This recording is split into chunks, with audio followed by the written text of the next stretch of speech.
It's time for Waihi's 50 plus cycle group to ride along the Hauraki Rail Trail once more.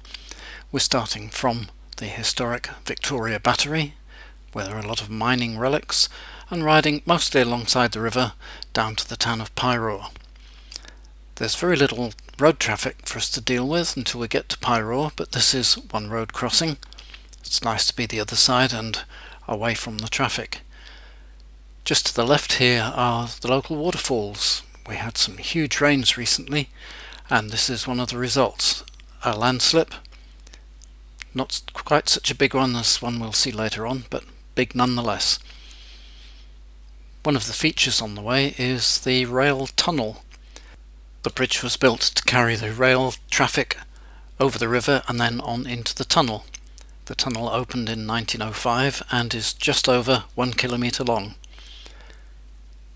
One of the improvements that's been made for the rail trail, and which we really enjoy, is the overhead lighting, which gives us the opportunity to see where we're going.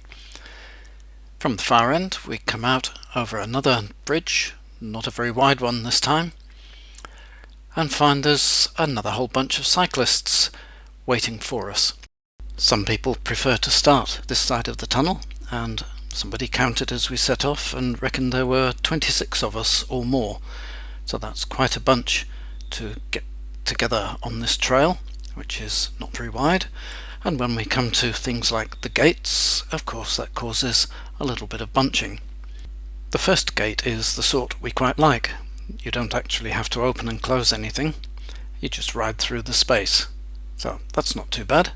A bit further on we come to the next one, and this is where it's really nice to find people who are willing to hold the gate open while others ride through. Thank you very much, sir. And it's hardly any distance at all before the next one. Again, one of the nice people is holding the gate open.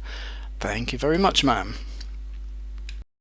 And on the other side we find there's a group coming up from Paeroa, and I suppose they wonder, will this bunch coming the other way ever end so that they can go through the gate? And this is the third variety of gate we'll see today, a cattle stop, or cattle grid as it's known somewhere. That leads us into a cutting over a bridge over a stream, and then a bit further along evidence of more of that heavy rainfall. There were well over 400 millimetres of rain. That's 16 inches fell in 2 or 3 days. Huge amount of rain. The track here was washed away, but the big machinery has been in to clear it up.